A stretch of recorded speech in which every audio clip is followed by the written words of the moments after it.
જામકંડોરણા ખાતે zero budget આધ્યાત્મિક ખેતી શિબિર ઉદ્ઘાટનમાં મુખ્યમંત્રી વિજય રૂપાણી તથા નરેશ પટેલ સહિત અન્ય મહાનુભાવો ઉપસ્થિત રહ્યા હતા।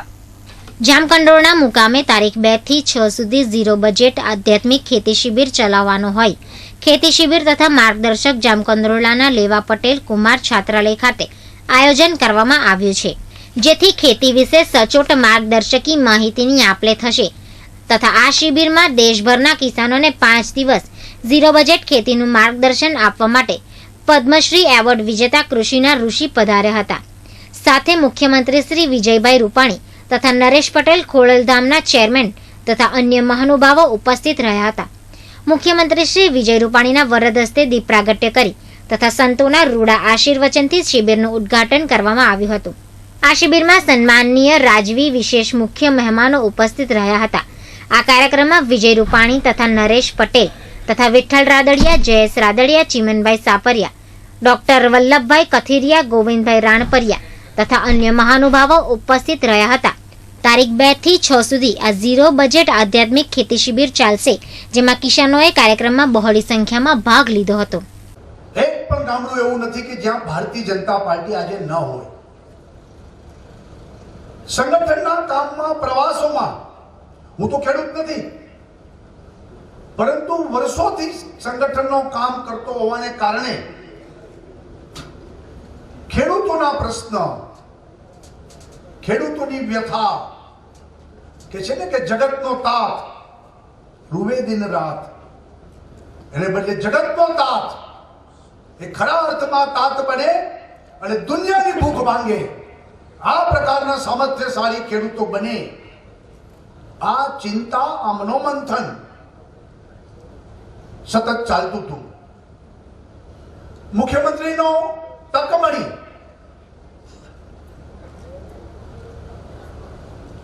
મારા પહેલા ભાષણમાં મેં કીધું હતું કે આ સરકાર ખેડૂતોની સરકાર બનશે,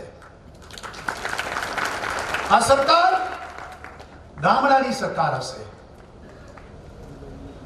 અમે માનીએ છીએ, पंडित दीनदयाल उपाध्याय जी ने कीधु छे कि हर हाथ को काम, हर खेत को पानी। खेडूत सुखी तो गामडું सुखी, અને ગામડું સુખી તો જ રાજ્ય સુખી। આ મંત્રને ધ્યાનમાં રાખીને સરકાર આગળ વધી રહી છે। સરકારમાં પણ ઘણા ખેડૂત પ્રતિનિધિઓ પણ છે, જેમ જયેશભાઈ, વિઠ્ઠલભાઈ બેઠા છે। कृषि मंत्री चिमनभाई सापरिया ये पण खेडूत छे। पहली वखत में कृषि ने, ऊर्जा ने साथे जोड़ीने एक मंत्री ने आप्या छे, जेथी खेडूतो अने वीजળી, खेती अने वीजળી ए साथे रहे तो एने प्रश्नोनी निराकरण थाय, ए दिशामां निर्णय कर्यो छे। अमे मानीए छीए કે ખેડૂત જે મહેનત કરે છે એ પ્રમાણે ઉપજના એમને ભાવ મળે, અને એટલે જ અમારું સૂત્ર છે અયોધ્યા में राम, युवाओं को काम, किसानों को सही दाम, महंगाई पे लगाम, हटा दो उन भ्रष्टाचारी बदनाम, भ्रष्टाचार मुक्त शासन व्यवस्था, मोंघवारी होय नहीं, खेडूतोने पूरता भाव मळे, युवानोने काम मळे અને અયોધ્યામાં રામ બને, આ પ્રકારના મંત્ર સાથે આગળ વધી રહ્યા છીએ। જામકંડોરણા અંગે ઝીરો બજેટ આધ્યાત્મિક શિબિર મને જ્યારે પ્રફુલભાઈ સંજયભાઈ મળવા આવ્યા, મને કે મારે આવી સૌરાષ્ટ્રની અંદર શિબિરનું આયોજન કરવું છે અને તમારે જામકંડોરણામાં આયોજન થાય તો અમને વધારે અનુકૂળ છે, અને વાત આવતા જ મેં આ વાત સ્વીકારી। ખેતી શિબિર ઝીરો બજેટ છે, બહુ મને આનંદ છે। મને હજી કઈ રીતે ઝીરો બજેટ ખ્યાલ બહુ નથી। હું અહીંયા રોકાવાનો છું, તમારી સૌની વચ્ચે આવવાનો છું। ફરીથી તમે પણ 5-6 દિવસમાં કેમ છે ત્યારે મારો રમેશ તમને મળતું રહીશ, તમારાથી માર્ગદર્શન મેળવી આ શિબિરમાંથી અને સૌરાષ્ટ્ર ગુજરાતના ખેડૂતોને કેમ વધુ ફાયદો થાય એને માટે રાજ્ય સરકાર કેન્દ્ર સરકારમાં રજૂઆતો કરી અને હંમેશા કીધું ખેડૂતો જીવશું એ તમારી સૌની વચ્ચે ત્યારે તમને હંમેશા ક્યાંથી બધા પ્રયત્નો કરશું. આ તકે ગુજરાત રાજ્યના મુખ્યમંત્રી વિજય રૂપાણીએ જણાવ્યું હતું કે પર્યાવરણ, હવામાન અને ખર્ચાળ ખેતીથી ખેડૂતોને આત્મહત્યા કરવાનો સમય આવતો હતો. પાકની ઉપજ નથી મળતી જે વગેરે બાબતોને ધ્યાનમાં રાખી અને ઝીરો બજેટથી ખેતી કરવાનો જે અભિગમ અપનાવ્યો છે તે બિરદાવવાને લાયક છે અને વધુમાં જણાવ્યું હતું કે ખેડૂતોના પ્રશ્ન અને ખેડૂતોની વ્યથા હું જાણું છું. ખેડૂત ખુશી તો રાજ્ય સુખીના મંત્ર સાથે હું કામ કરી રહ્યો છું. અમારી સરકાર અયોધ્યામાં રામ, યુવાનોને કામ અને ખેડૂતોને પૂરતા દામ તે જ અમારી સરકારનો મુખ્ય ઉદ્દેશ છે. આઝાદીના 70 વર્ષ પછી આપણે સાચી દિશામાં જઈ રહ્યા છીએ. સિંચાઈ, ઉર્જા અને કૃષિને પ્રાધાન્ય આપવું છે. ખેડૂત સુખી સંપન્ન બને તે માટે પણ સરકાર કટિબદ્ધ છે. સૌની યોજના પણ ખૂબ જ જલ્દી આગળ ધપાવી છે. મુખ્યમંત્રીએ બજેટ વિશે જણાવ્યું હતું કે દેશના દરેક લોકોનો ખ્યાલ બજેટમાં રાખવામાં આવ્યો છે. સૌનો સાથ, સૌનો વિકાસ મંત્ર સાકાર થયો છે. કહેવત છે કે જગતનો તાત રોવે છે દિન રાત, એ કહેવતને ભૂલી ખેડૂતને સુખી સંપન્ન કરવા છે અને દુનિયાની ભૂખ ભંગે તેવા ખેડૂતો બનાવવા છે. આજે જામકંડોરણા ખાતે જીરો બજેટ અને આધ્યાત્મિક ખેતી એ વિષય ઉપર શિબિરનો પ્રારંભ થયો છે. હજારો ખેડૂત આ શિબિરમાં ભાગ લઈ રહ્યા છે. એનું ઉદ્ઘાટન થયું છે. ગુજરાતનો ખેડૂત જીરો બજેટ અને ગાય આધારિત ખેતી કરે એ દિશામાં એક વિશેષ પ્રયત્ન અને પ્રયોગ થઈ રહ્યા છે. એ પ્રયોગ કરનાર સુભાષ પાલેકરજી પણ ઉપસ્થિત હતા અને 5 દિવસની આ શિબિર ચાલવાની છે.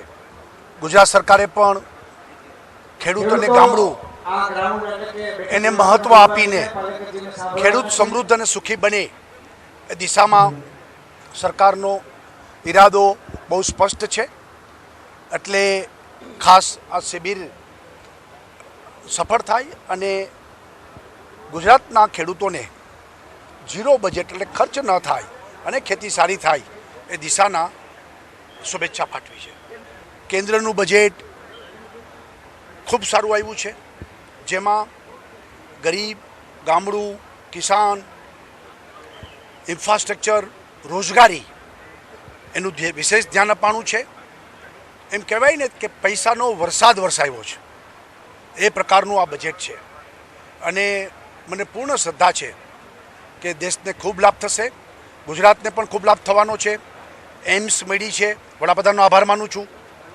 સાથે સાથે ગુજરાતમાં LNG ના આપણા ઘણા બધા પ્રોજેક્ટો છે. એની 2.5% કસ્ટમ ડ્યુટી ઘટાડી છે. ગુજરાતના ઉદ્યોગોને પણ ખૂબ લાભ થશે. સાથે સાથે કૃષિમાં અને સિંચાઈમાં પણ ખૂબ પૈસા ફાળવા છે. ત્યારે સૌની યોજના જેવી યોજનાઓને પણ ખૂબ પૈસા મળશે અને આપણે આ ઝડપી યોજના કરી શકીશું. કોસ્ટલ હાઈવે એમાં પણ ગુજરાતમાં 700 કિલોમીટર કોસ્ટલ આપણો હાઈવે છે એ 6 માર્ગીય થશે. એનો પણ લાભ આપને મળશે. રેલવેમાં પણ આપને લાભ મળવાનો છે. એટલે ગુજરાતને પણ આ બજેટથી विशेष लाभों થશે. और इस जीरो बजट आध्यात्मिक शिविर का मेरा प्रशिक्षण हो रहा है. लगभग 8,000 किसान अभी यहाँ आए हैं पूरे सौराष्ट्र से और पूरे गुजरात से. हमारा विषय है जीरो बजट आध्यात्मिक कृषि. यानी अगर आपके पास एक देशी गाय है खेडूत के पास, तो मेरी विधि से वो 30 एकड़ की खेती कर सकता है. गोबर का खाद भी डालने की आवश्यकता नहीं, रासायनिक खाद भी नहीं, वर्मी कंपोस्ट भी नहीं, कुछ भी नहीं डालना है. दवा का छिड़काव भी करने के लिए बाहर से कुछ खरीदना नहीं है. 10% पानी चाहिए, 10% बिजली चाहिए और उपज घटती नहीं. उपज रासायनिक से और जैविक सजीव खेती से भी ज़्यादा मिलते हैं. वेटिंग पीरियड नहीं, पहले साल आपको उसके रिजल्ट मिलते हैं. और जबकि ये रसायन मुक्त है, जहर मुक्त है, पोषण मूल्य से समृद्ध है, औषधि है, तो बाज़ार में हमें जो बाज़ार मूल्य है उससे दोगुने चौगुने दाम मिलते हैं. तो पूरे के पूरे खेडूत के लिए बहुत ही अच्छा टेक्निक है जिसकी सौराष्ट्र के लिए आवश्यक है.